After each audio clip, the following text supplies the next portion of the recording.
Ça fait quoi? 2-3 semaines qu'on s'était pas vu sur la chaîne? Et mine de rien, en si peu de temps, il s'en est passé des choses sur la DeFi. J'ai déjà pas eu beaucoup de temps pour moi, alors pour le portefeuille de la chaîne YouTube, c'était encore pire. Après, pour le portefeuille, est-ce que c'était si grave que ça que je sois absent? Honnêtement, non. Du coup, au programme aujourd'hui, je vais vous faire une petite enquête sur Tokan, ça va être le gros sujet de la vidéo. Avant ça, on va parler rapidement de 2 airdrops, et on ira voir plein d'autres choses encore. Bref, on a un joli programme, je vous laisse liker la vidéo pour m'encourager, et on peut passer sur mon écran. Pour ce qui est des 2 airdrops, je vais faire vraiment vite, puisque j'en ai déjà parlé sur la chaîne secondaire, et du coup j'ai déjà fait une vidéo par rapport à l'airdrop de Layer 3 et de Veil, mais pour Layer 3 justement, où il y a un petit checker, on peut voir si on est éligible. Pour l'instant on n'a pas encore de date de quand est-ce que le token devrait arriver, mais si jamais vous avez utilisé Layer 3, je vous mettrai le petit checker dans la description, comme ça vous pouvez aller voir si vous êtes éligible ou pas à l'airdrop de Layer 3. Petit tour rapide aussi sur le portefeuille, il n'y a pas grand chose qui a l'air d'avoir changé. Bon, ça monte, ça descend parce que il y a de l'Ether dans mon portefeuille, il y a du Bitcoin aussi, mais globalement, ouais, j'ai que de l'Ether, du Bitcoin et des stablecoins, j'ai de moins en moins de crypto, j'ai vraiment plus grand chose en dehors de ça. Il y a un truc qu'on va changer pour aujourd'hui, je vous le spoil tout de suite, ça va être la stratégie sur mode, mais pour le reste, je pense qu'on va essentiellement passer un petit peu dessus. J'ai fait quelques changements du côté de Base, on va en parler. D'ailleurs, on va en parler maintenant parce que c'est pas très long.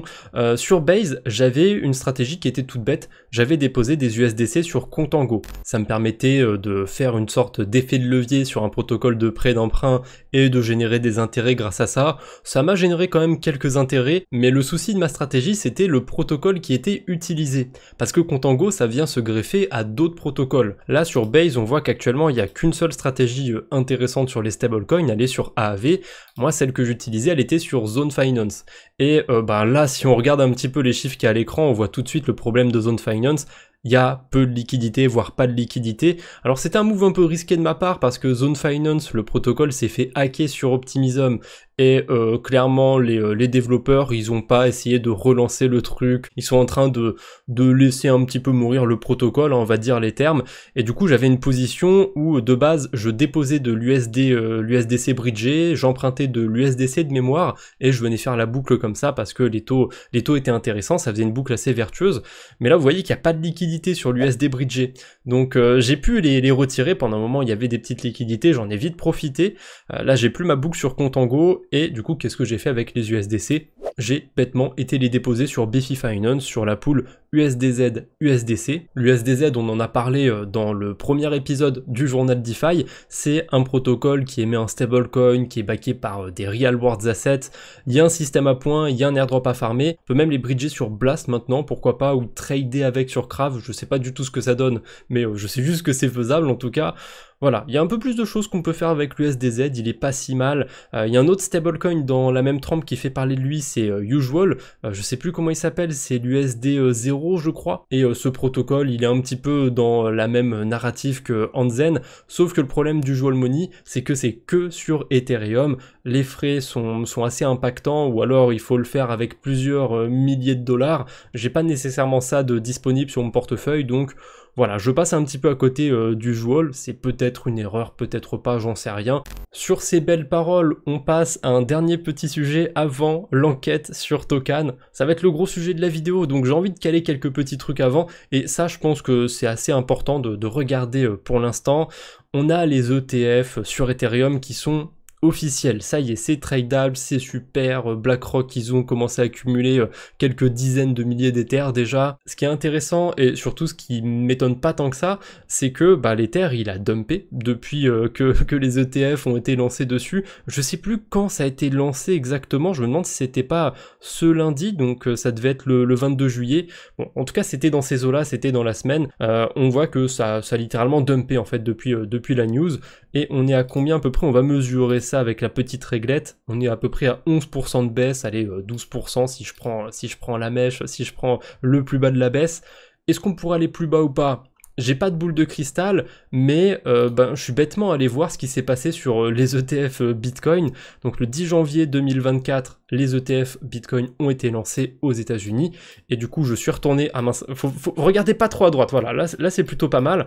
Le 10 janvier du coup je suis retourné sur le graphique de Bitcoin, donc on est en daily, hein. Une bougie est équivalente à un jour, et elle est juste là, la journée du 10. On voit qu'on a pumpé un petit peu le lendemain, mais ça c'était vraiment de courte durée. On a dumpé assez vite, ça a duré quand même 2 petites semaines avant qu'on se reprenne, et facile un petit mois pour qu'on revienne au prix avant le listing des ETF. On va mesurer aussi la baisse, hein, pour les ETF sur Bitcoin. Si je prends le haut des bougies comme ça, on est plus sur un moins 15, moins 16%, et si je prends vraiment les mèches, le plus haut, le plus bas, on est sur un moins 20% à peu près. Donc on peut se donner une fourchette de moins 16, moins 20% de baisse pour Bitcoin. Est-ce qu'on pourrait pas imaginer à peu près la même amplitude sur Ether, voire un petit peu plus pour les pessimistes, ou un petit peu moins pour les optimistes? Alors si c'est un petit peu moins, on doit déjà pas être très loin du point bas. À mon avis, ça me paraît pas con une amplitude entre 16 et 20%, parce que déjà moins 15%, ça nous ramènerait à 3000 $. C'est tout bête, mais c'est rond comme chiffre, ça peut faire perdre un petit peu confiance si jamais Ether revient en dessous des 3000 $. Ça va sûrement permettre aux acteurs comme BlackRock et compagnie d'accumuler un peu plus d'Ether s'il y a des rentrées sur leur fonds. Là, clairement, je pense qu'on est rentré dans une ère où les cycles sont plus pareils, ils sont plus drivés par monsieur, madame, tout le monde qui vient acheter des mêmes coins et en même temps 2-3 bitcoins. Peut-être pas, mais une petite poignée de Satoshi plutôt. Là, on n'est plus dans tout ça, on n'est plus sur ce genre de cycle. À mon avis, c'est peut-être des banalités, hein, c'est peut-être évident pour vous, mais c'est quand même bien de le dire, je pense. À mon avis, on est dans un marché qui s'est clairement institutionnalisé, les ETF le montrent bien, donc je m'attends pas à une volatilité de fou furieux. On va peut-être avoir un nouvel ATH sur Ether cette année, hein, j'en sais rien. Faudrait qu'il atteigne à peu près 5000 $, un petit peu moins, je crois que c'était vers 4800, 4900, quelque chose comme ça. Admettons qu'il atteigne 5000 $, qu'il aille même un petit peu plus haut, ça fait même pas un x2 au cours actuel. C'est pas énorme entre guillemets comme volatilité pour les gens, les crypto fanatiques, mais pour la finance tradi, c'est pas dégueu. Je sais très bien qu'il y en a qui vont me sortir des Tesla, des Nvidia ou d'autres actions que je connais pas nécessairement, qui performent bien aussi, donc ça peut aussi arriver dans le monde traditionnel. Mais voilà, moi je regarde ce que je connais, c'est-à-dire les cryptos, et à mon humble avis, on a des cycles qui sont juste plus pareils maintenant. À un moment, faut s'y faire. Ça va pas rester ultra cyclique sur 4 ans tout le temps. Peut-être que ça va encore le rester pour un cycle ou deux, hein, mais je vois pas pourquoi ça durerait éternellement ces cycles de 4 ans. Ça va forcément être un petit peu différent avec le temps, s'allonger un petit peu plus, ou peut-être se raccourcir selon les conditions de marché, on verra bien. Bref, je voulais pas faire une parenthèse aussi grosse sur les ETF, parce que en soi on s'en fout un petit peu de faire la pluie, le beau temps sur les marchés, ça monte, ça descend, on s'en fout. Là, on va aller voir du fondamental, on va aller voir un petit peu du côté de Tokan, combien ça m'a rapporté de rester, je suis resté combien de temps? La première vidéo, le journal DeFi numéro 1, quand je l'ai enregistré, il me semble que c'était le 2 juillet, là on est le 25 juillet, donc ça fait à peu près 3 semaines d'écart entre les deux vidéos, et du coup j'ai généré 70 $ de rewards sur la pool Chi USDC, donc c'est une pool avec 2 stablecoins. Bon, le Chi, on va en reparler un petit peu, c'est un stablecoin mais on va en reparler un petit peu, et par rapport à ce que j'ai déposé, bah c'est pas mal, hein, 70 $, ça représente quasiment 8-9%, bon, je pense qu'on est plus proche des 8% d'intérêt en l'espace de 3 semaines. Donc ça fait quoi si j'annualise tout ça? Je vous ferai le calcul sûrement pendant le montage, mais là de tête je dirais que ça donne quelque chose comme 120% de rendement annualisé, et si on va regarder le rendement, sur 3 semaines, il a jamais été à 120%. C'est quand même bizarre, il a toujours été en dessous, strictement en dessous de 120%. Comment ça se fait que j'ai un rendement du coup de 120% à peu près? Et ben en fait c'est parce que le token de Tokan, justement, il s'apprécie depuis ces 3 semaines, et même avant, hein. Donc c'était où le 2 juillet? C'était par là, il était autour de 1 centime,1, et là il est autour de 1,5, 1,6 centimes. Donc c'est quand même une hausse qui est pas dégueulasse, hein, plus 50%, forcément avec les intérêts qui s'accumulent au fil des jours, ben, si le token il prend de la valorisation, eh ben mes intérêts prennent de la valorisation aussi. C'est quand même relativement absurde, hein, puisque il y a des protocoles littéralement où il y a des gens qui vont poser 800 $ dessus et sous promesse d'airdrop, de points et compagnie, ils vont probablement rester 2-3 mois si ce n'est plus et avoir éventuellement moins de récompenses. Comme quoi, faut pas toujours aller chasser les airdrops. Alors oui, on pourrait dire que comme je suis sur Scroll, je vais essayer de farmer un petit peu l'airdrop de Scroll en même temps.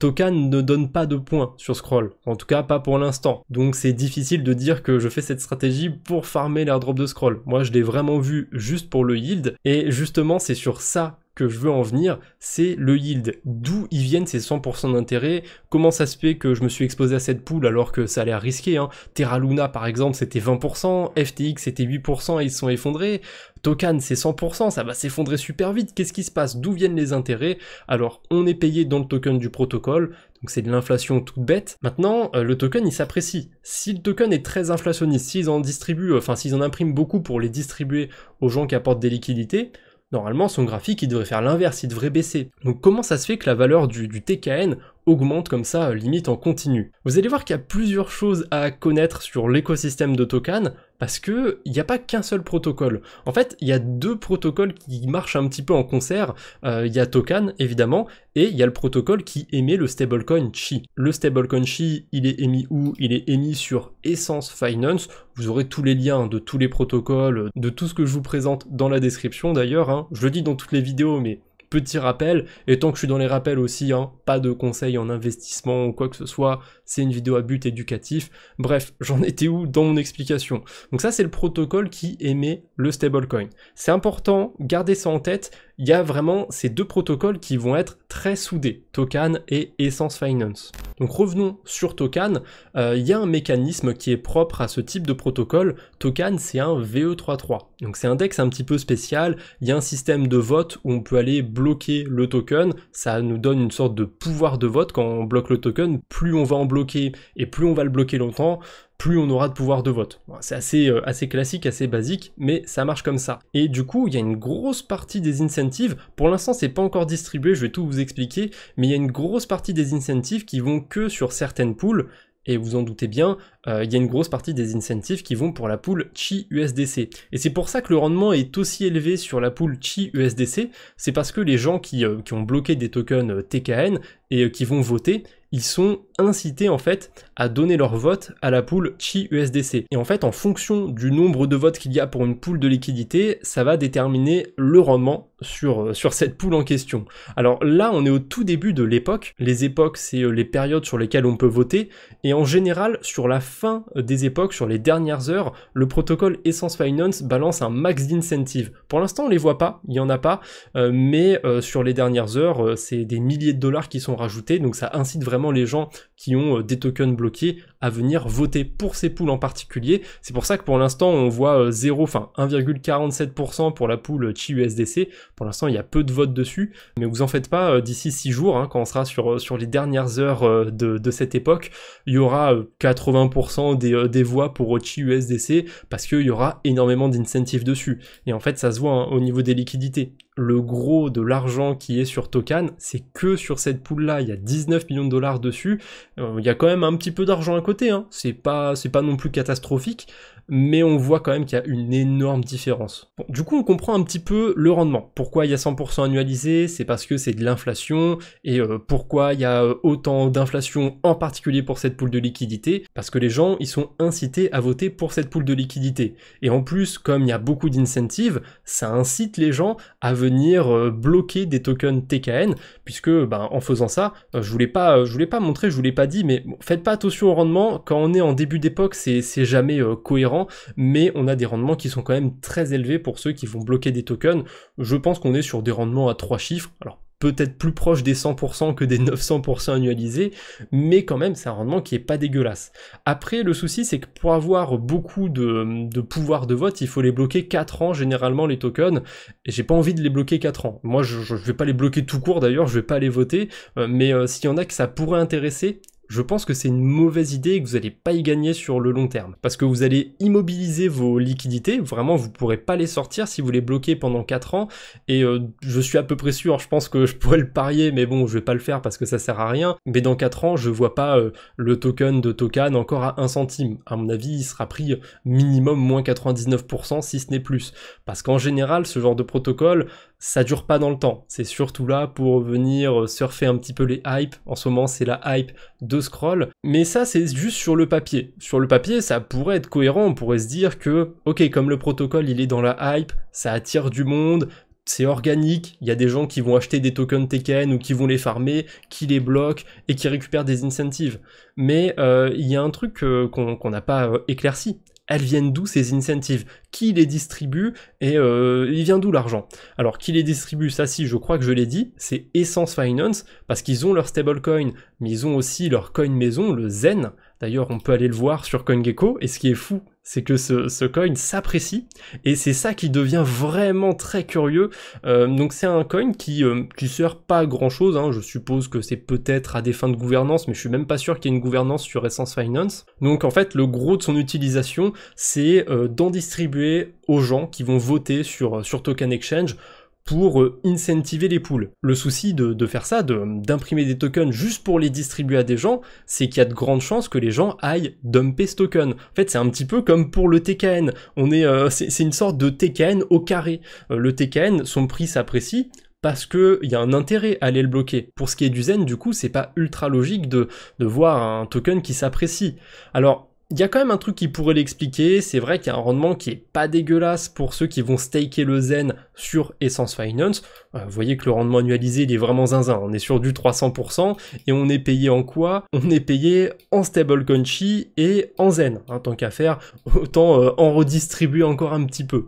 On n'a pas la répartition, je suppose que ça va être majoritairement dans le token du protocole et un petit peu en stablecoin.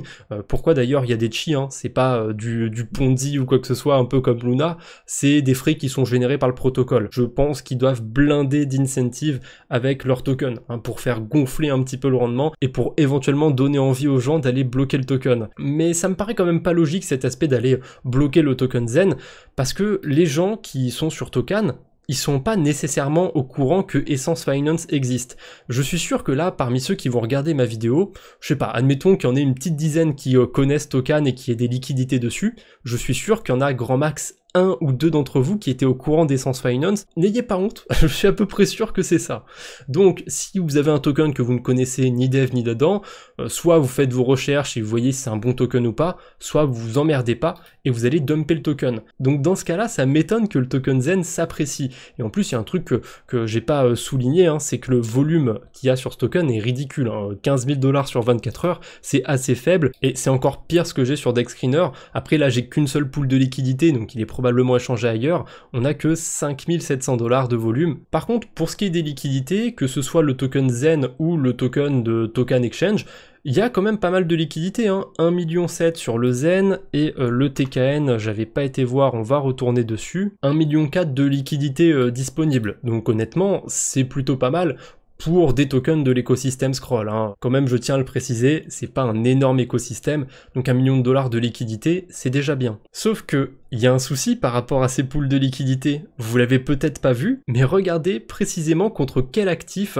on a le TKN. C'était pareil pour le Zen, c'est contre le stablecoin Chi. Le souci, c'est qu'il y a beaucoup trop de friction dans ces deux protocoles, et le seul truc qui ne doit pas arriver pour pas qu'il y ait d'effet de panique, c'est la liquidité autour de la pool Chi USDC. En fait, le gros de ces deux protocoles repose essentiellement sur cette pool de liquidité. Tant qu'il y a de l'argent dessus, il y a entre guillemets de la confiance sur les deux protocoles, sauf que si d'un coup il y a pas mal de gens qui retirent des liquidités, et ben il y aura moins de liquidités sur le token Chi. Et puis les gens qui vont retirer des liquidités, ils vont sûrement aller dumper leur token Chi, hein, pour récupérer des USDC. Ça m'étonnerait qu'ils aient envie de garder ce stablecoin ad vitam aeternam dans leur portefeuille, parce qu'en dehors de les mettre sur cette pool de liquidités, il n'y a pas grand chose qu'on peut en faire. Et du coup, s'il y a un gros afflux de monde qui retire des liquidités et qui dump le Chi, ça devrait peut-être faire dépeg un peu ce ce stablecoin. Normalement, d'après Essence Finance, le stablecoin est surcollatéralisé, mais ce qui est embêtant, c'est que dans le collatéral, ils prennent en compte la pool de liquidité, et s'il y a plus d'argent dans la pool de liquidité, ça compte plus dans le collatéral. Alors, ils ont quand même été classe entre guillemets, hein. Ils ont compté que la partie d'USDC dans la pool, ou en tout cas je suppose, hein, puisqu'ils nous montrent 8 millions de dollars, alors que sur la pool de liquidité, il y a quasiment 19 millions de dollars. Ensuite, on a les chi en LAAS, je sais pas trop ce que c'est honnêtement, volatile pareil, et dans la documentation, j'ai pas spécialement trouvé plus d'informations. On voit qu'il y a une partie de leur trésorerie, il y a des USD, 5000 dollars, c'est pas trop d'où ça sort, mais il y a 5000 dollars, vous en faites pas. Donc au total, ça fait un collatéral de 16 millions de dollars, mais il y a la moitié de ce collatéral qui est assez fragile, et en plus, ça va avoir un effet assez pervers, parce que s'il y a moins de liquidité, il y aura moins de possibilités d'échange entre l'USDC et le chi sur le marché secondaire. Je précise sur le marché secondaire, parce qu'a priori, on peut venir minter des chi et venir les redeem, donc récupérer ce qui est en collatéral, directement sur le protocole. Alors en fonction de si c'est plus intéressant ou pas de passer par le marché secondaire ou par le protocole, il va vous rediriger ou pas. Donc a priori, dans les faits, il devrait pas y avoir d'énormes dépeg sur le stablecoin si le mécanisme en place il marche bien. Mais bon, on sait jamais. Et en plus, s'il y a un mouvement de panique, s'il y a beaucoup de gens qui retirent des liquidités, c'est ce que je vous ai dit tout à l'heure. Il y a pas mal de gens qui connaissent Token, mais il y en a très peu qui connaissent Essence Finance à mon avis.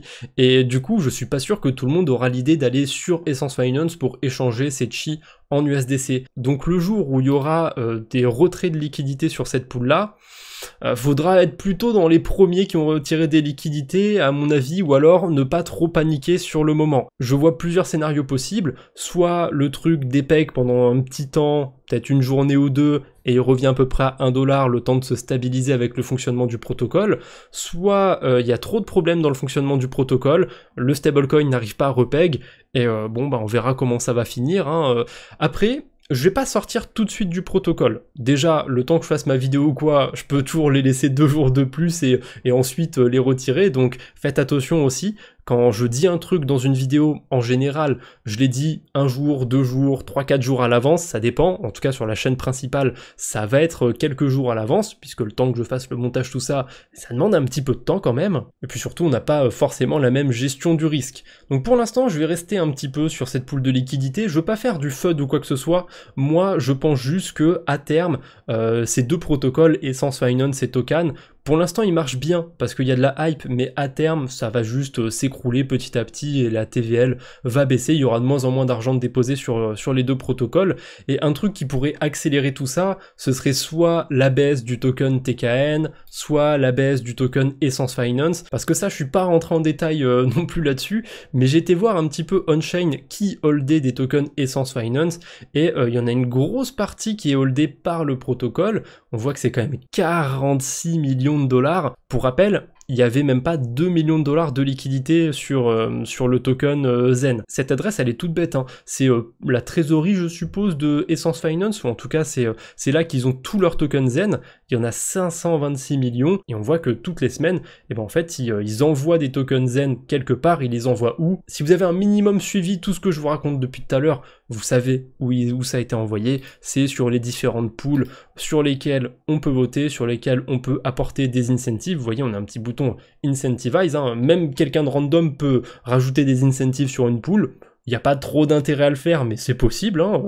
Mais voilà, pour un protocole, ça peut être d'essayer de mettre en avant une pool de liquidité avec leur coin à eux, et c'est exactement ce que fait Essence Finance, et on voit qu'ils ont du budget encore, hein. Ils ont 46 millions de dollars. Mais il y a un truc qui est drôle dans tout ça, c'est que j'ai trouvé une autre adresse de Essence Finance. Alors, c'est pas précisé sur D-Bank que c'est une adresse d'Essence Finance, mais je l'ai deviné, donc c'est un multisig, et dessus, on voit qu'il y a de grosses positions sur Token Exchange, et qu'est-ce qu'il y a sur Token Exchange? Comme c'est marrant, il y a beaucoup de tokens TKN de bloqués pendant 4 ans, hein, le maximum. C'est quand même un sacré hasard tout ça. Et ils ont aussi pas mal de tokens Zen, un petit peu de tokens Chi. Clairement, je suis convaincu que c'est une adresse d'Essence Finance. Et en fait, Essence Finance, ça doit être la plus grosse weight de token exchange. Et du coup, les incentives qu'ils distribuent sur le protocole, ils doivent en récupérer au moins 90% de ces incentives. Quand on voit qu'ils ont un budget de 40 46 millions de dollars dans leurs tokens, ça peut même être plus que ça, hein, parce que suffit qu'ils récupèrent leurs tokens, qu'ils les redistribuent, etc. Enfin, je sais pas combien de temps ça va durer, tout ça, mais ils ont encore de la marge. Honnêtement, ils ont encore de quoi faire. C'est pour ça aussi que je reste sur le protocole. Il y a encore de l'essence dans le Ponzi. Je mets des guillemets parce que il y a de plus en plus cette expression qui revient, que voilà, tel protocole c'est un Ponzi, etc. Toute la DeFi est comme ça, en fait. Il n'y a pas de création monétaire sur la DeFi, c'est plus un échange d'argent. L'argent, il va d'un endroit à un autre. Là, on a un protocole qui a pas mal d'argent, même si c'est pas forcément liquide, ils ont pas mal d'argent, et du coup, il y a moyen de venir capter une partie de cet argent, de capter des tokens TKN, éventuellement des tokens Zen pour ceux qui iraient voter, mais bon, à mon avis, c'est une mauvaise idée.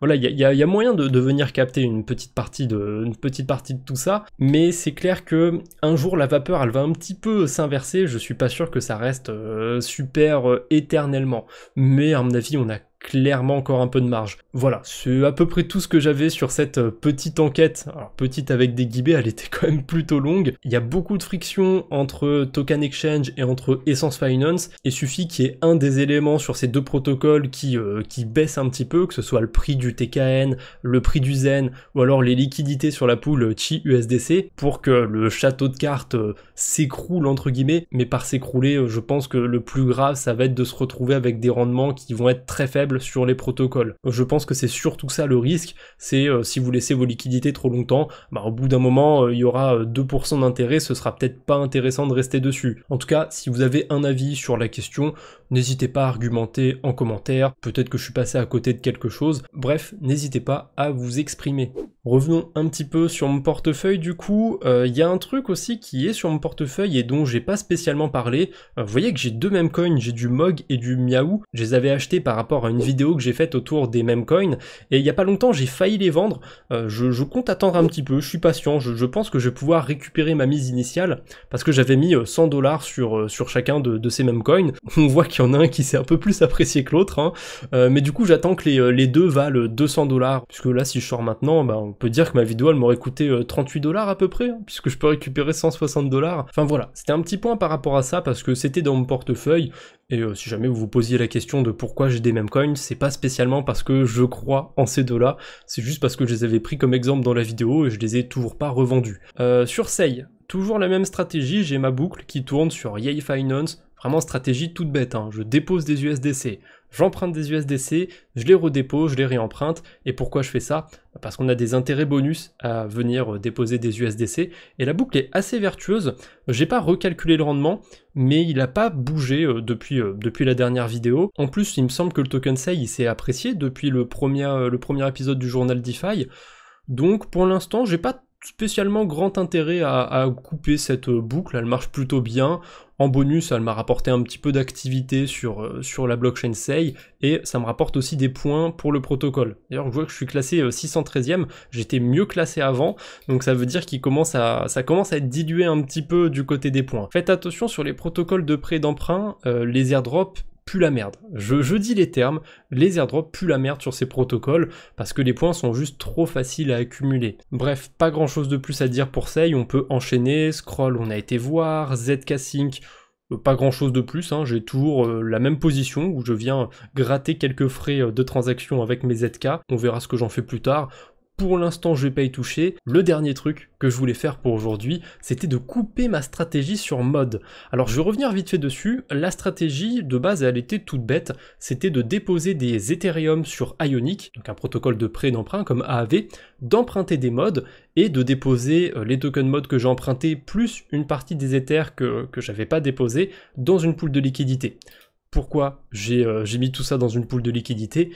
Parce que le rendement, il est vachement intéressant, je crois qu'il est toujours intéressant d'ailleurs, hein. Quand vous faites ce genre de stratégie à base de prêt d'emprunt, il faut toujours garder un œil dessus. Alors faut pas non plus regarder 10 fois par jour, vous pouvez regarder une fois tous les 2-3 jours, voire même une fois par semaine.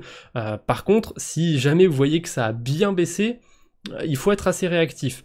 Là, je vois que le rendement, il est toujours à 84%, c'est pas mal du tout, honnêtement. Et un autre truc qu'il faut regarder aussi, c'est à combien je paye mon emprunt sur le mode. Alors ça, pour le coup, c'était pas cher du tout quand j'ai commencé la position, c'était 3-4%, peut-être 5%, mais vraiment pas plus, c'était pas très cher. Là, ça a bien augmenté le taux d'emprunt. Vous voyez, il pique un petit peu, 42% d'intérêt, c'est pas les points tortues ou les autres points à la con qui viennent par-dessus qui vont changer grand-chose. Donc je paye assez cher mon emprunt. Néanmoins, théoriquement, le rendement de la stratégie est pas dégueulasse, hein, sachant que j'ai que de l'Ether, hein, l'exposition que j'ai au mode, c'est de l'emprunt, donc c'est indirect. Je suis essentiellement exposé à l'Ether sur cette stratégie.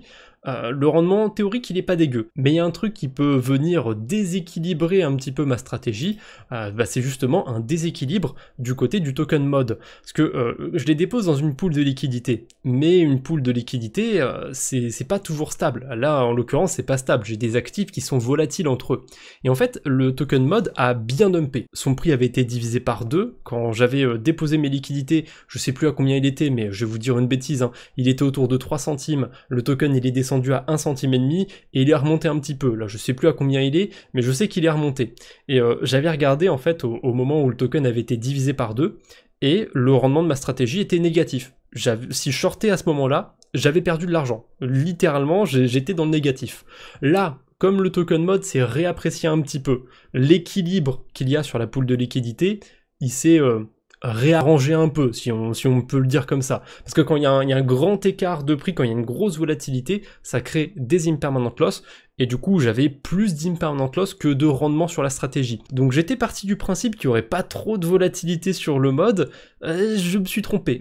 il y a eu pas mal de volatilité sur le mode, mais comme là c'est remonté, ça s'est pas non plus équilibré à 100%, mais je suis plus dans le négatif sur cette stratégie. Donc je vais retirer mes liquidités, et on fera le petit calcul de si c'était intéressant ou pas, et je vais pas le mettre en place tout de suite, mais je vais vous donner une piste, qu'est-ce que je compte faire des Ethers que je vais récupérer, enfin je dis des Ethers, je vais récupérer 0,3 Ethereum, c'est pas non plus une fortune, pour l'instant j'ai une petite idée, mais si vous avez des propositions aussi, des protocoles à regarder, je suis quand même preneur. Donc, comment déboucler cette position? Je vais d'abord commencer par retirer mes liquidités sur Vélodrome. Donc, je stake mon token de pool de liquidité. Là, c'est pas encore fini pour la pool de liquidité, je l'ai unstaké. Donc, ça veut dire que ça me génère plus d'intérêt en mode. Maintenant, il faut que je fasse le retrait de la pool. Et là, je vais récupérer ce que j'ai déposé dedans, donc de l'Ether et de token mode. Donc j'ai juste à approuver, à faire ma petite transaction. Et là c'est presque bon pour Vélodrome, j'ai récupéré mes liquidités, mais j'ai pas encore récupéré mes intérêts, donc je vais pas les oublier, je vais les claim.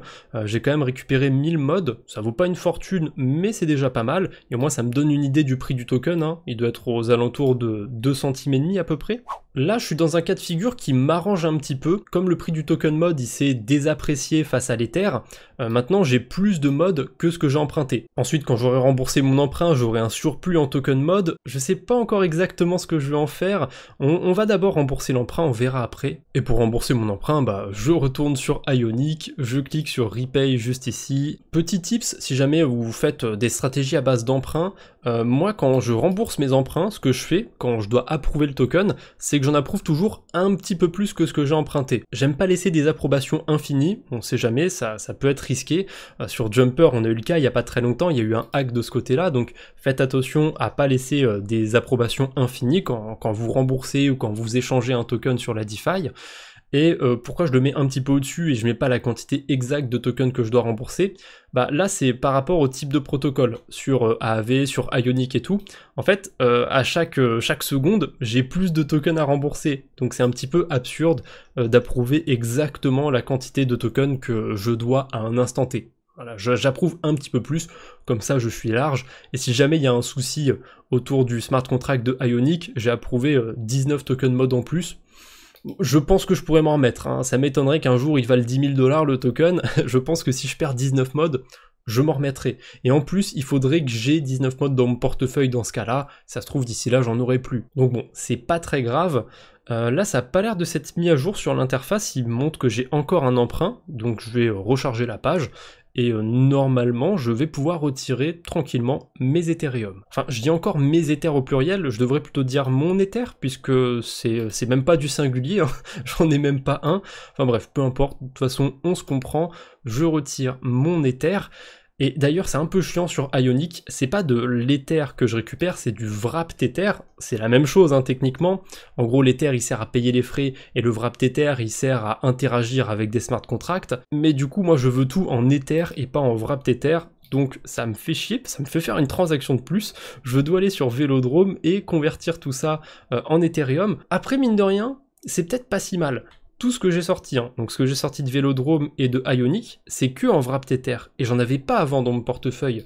En fait, c'est pas si mal, vous allez voir pourquoi, parce que j'ai pas besoin de m'emmerder à calculer combien d'Ether j'ai sorti de tel ou tel protocole. Ils sont déjà calculés, ils sont déjà là. C'est pas dilué avec autre chose, avec ce que j'avais déjà dans mon portefeuille. Donc là, ça va me faciliter un truc, parce que pour moi c'est important, c'est de récupérer ma mise de départ. De base, j'avais 0,3 Ether, donc si je convertis tous les modes, là, tous les intérêts que j'ai eu, le surplus, je me retrouve avec un peu plus de 0,3 Ether.